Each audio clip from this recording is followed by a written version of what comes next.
Hi అండి, నమస్కారం. Welcome to software series channel, YouTube channel.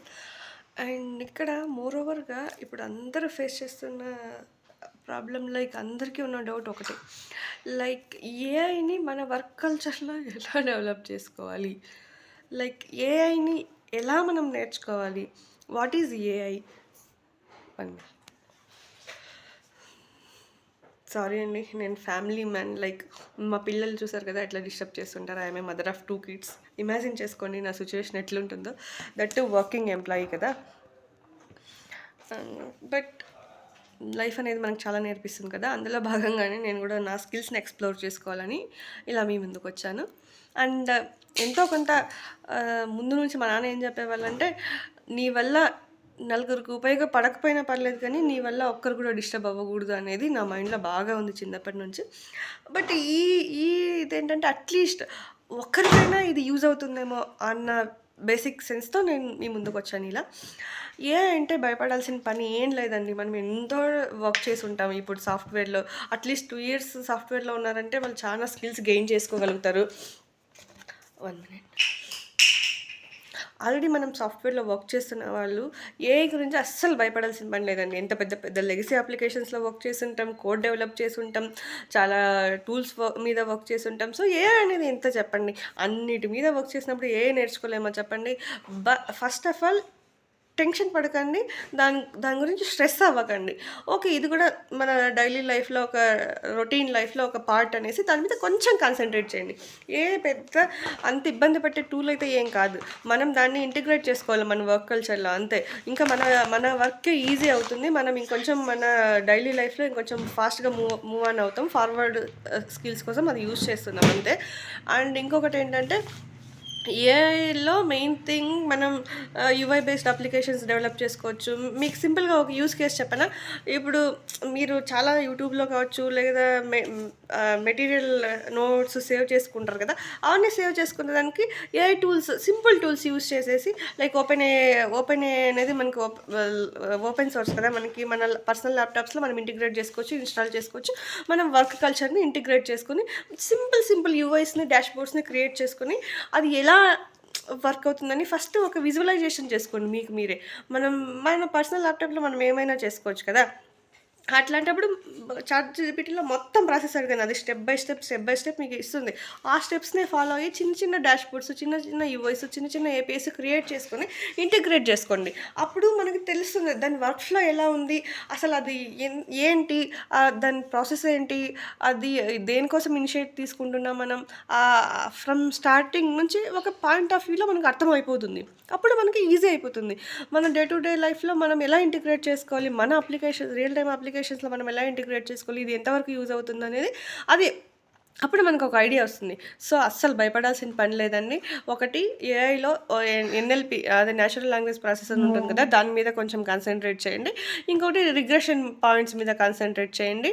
And ఇంకొకటి మనం ద వే ఆఫ్ క్వశ్చనింగ్, దాని చాట్‌జీపీటీలో మనం ఇప్పుడు ఏదైనా క్వశ్చన్ అడిగినప్పుడు హౌ క్లియర్ వి ఆర్.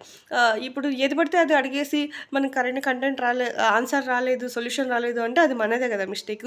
ఎగ్జాక్ట్‌గా మీరు ప్రాబ్లంలో ఎంతవరకు అర్థం చేసుకున్నారు, మనం దేనికోసం చాట్‌జీపీటీ వాడుతున్నాం, మన సొల్యూషన్ దేనికోసం వెతుకుతున్నాం, ఆ ప్రాబ్లం ఏంటి, ఆ ప్రాబ్లం స్టేట్మెంట్ ఏంటి, ఆ కాంటెక్స్ట్ అనేది మనం క్లియర్గా మన మైండ్లో అర్థం చేసుకున్నాం అనుకోండి. మనం అర్థం చేసుకుని తర్వాత మనం చాట్‌జీపీటీని క్వశ్చన్ అడిగింది, ద వే ఇక్కడ మేము స్ట్రక్ అయి ఉన్నాము, ఇది నాకు సొల్యూషన్ కావాలి అంటే అప్పుడు అది స్టెప్స్ ఇస్తుంది. అంతేగాని ఏం తెలియకోకుండా చాట్‌జీపీటీలో ఏదంటే అది అడిగేసి మాకు సొల్యూషన్ రాలేదంటే అది మన మిస్టేకే అవుతుంది కదా. ఫస్ట్ ఆఫ్ ఆల్ ఏదైనా కావచ్చు, అండర్‌స్టాండింగ్ అనేది చాలా చాలా ఇంపార్టెంట్. నేను కూడా చాలా ఇది అసలు ఏదైనా ప్రాబ్లమ్ వచ్చినప్పుడు అసలు వినే స్కిల్స్ లేవన్నమాట. నాకు తొందర తొందరగా ఏది పడితే అది చేసేసి, ఏది పడితే అది ఉండేసి అట్లంతా ఉండేదాన్ని. బట్ అది రాంగ్. ఫస్ట్ వినడం నేర్చుకోండి, అనలైజ్ చేసుకొని కొంచెం టైం తీసుకోండి. మీ అంతకు మీరు సెల్ఫ్ సొల్యూషన్ ఎదుక్కోండి. అప్పుడు మీరు స్ట్రక్ అయ్యారనుకోండి, పాయింట్ ఆఫ్ వ్యూని చాట్‌జీపీటీలో అడగండి. మీ అప్లికేషన్‌కి కానీ, మీ ప్రాబ్లమ్‌కి కానీ, సొల్యూషన్ మీరు డెవలప్ చేస్తున్న అప్లికేషన్‌కి కానీ, యూజ్ కేస్‌కి కానీ లేక మీ స్కిల్ సెట్ ఇంప్రూవ్ చేసుకున్నప్పుడు గానీ, అప్పుడు దాని సొల్యూషన్ అడగండి. అది సజెస్ట్ చేస్తుంది. End of the day decision అనేది మీరే తీసుకోవాలి. డెసిషన్ మేకర్ మీ అప్లికేషన్‌కి, మీ యూజ్ కేస్‌కి, మీ ఏపీఐస్‌కి మీరే పాయింట్ ఆఫ్ కాంటాక్ట్. అది జస్ట్ సజెస్ట్ చేస్తుంది.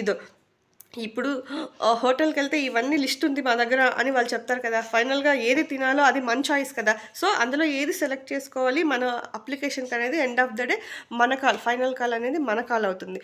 సో, అలా మనము చాలా చాలా ఇంపార్టెంట్‌గా, చాలా జాగ్రత్తగా ఎళ్ళాలి. ఇంకొకటేంటంటే ఇక్కడ టెన్షన్ వరీ పడాల్సిన అవసరం లేదు. ఆల్రెడీ మనం సాఫ్ట్‌వేర్స్ మనకెంతో కొంత నాలెడ్జ్ ఉంటుంది.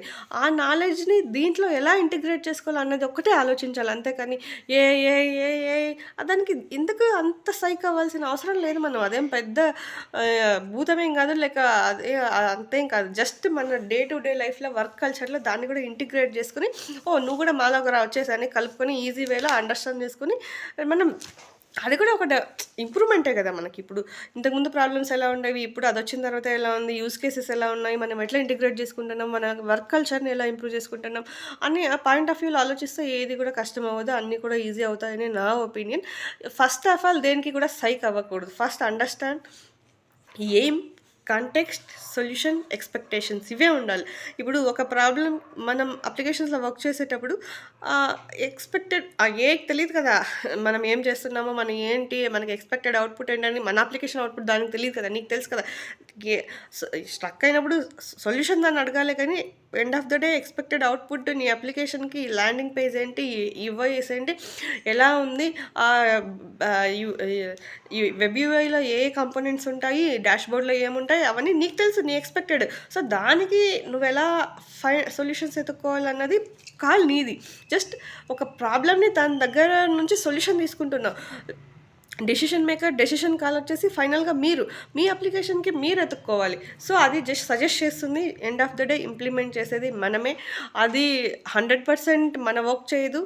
అది సపోర్ట్ చేస్తుంది. బట్ వర్క్ పరంగా మన వర్క్ మనమే చేసుకోవాలి. By using that. అది గుర్తుపెట్టుకోండి. అంతేకాని మన వర్క్ అంతా అదే చేసేస్తుందన్నట్టు కాదు. లేకుంటే ఇంకా ఏదో మనం భయపడినట్టు అట్లేం కాదు. జస్ట్ మన స్కిల్స్‌ని అప్‌గ్రేడ్ చేసుకుంటే చాలా మంచిది. ఇంకా ఏఐ గురించి బ్రీఫ్‌గా కావాలి. లైక్ ఏఐలో ఏ ఏ టూల్స్ వాడొచ్చు, ఏ ఏ టూల్స్ దేని గురించి వాడొచ్చు అన్నది మీకేమన్నా కావాలనుకుంటే కింద కామెంట్ చేయండి. నేను రీసెంట్‌గా ఒక 6 మంత్స్ నుండి ట్రైనింగ్స్ అన్నీ అటెండ్ అవుతున్నా. నేను నా స్కిల్స్ అప్‌డేట్ చేసుకుంటున్నా. ఏఐ గురించి రిగ్రెషన్ పార్ట్ కావచ్చు, లైక్ అన్ని పైప్‌లైన్స్ కావచ్చు. ఏదైనా గానీ నేను అప్లికేషన్స్ గూడా థరోగా చేసుకుంటున్నాను. మీకేమైనా డౌట్స్ ఉంటే కింద కామెంట్స్ రూపంలో చెప్పండి. నేను ఆ పాయింట్ ఆఫ్ వ్యూలో నాకున్న నాలెడ్జ్ ఇంకొంచెం నేర్చుకొని మీ ముందుకొచ్చి ఇంకొంచెం ఎక్స్‌ప్లనేషన్, ఎలాబరేషన్ చేసి మీకు అర్థమయ్యే వేలో చెప్తాను. Thanks for supporting. Please do comment, watch and subscribe and support me. Thank you. Thanks for watching me.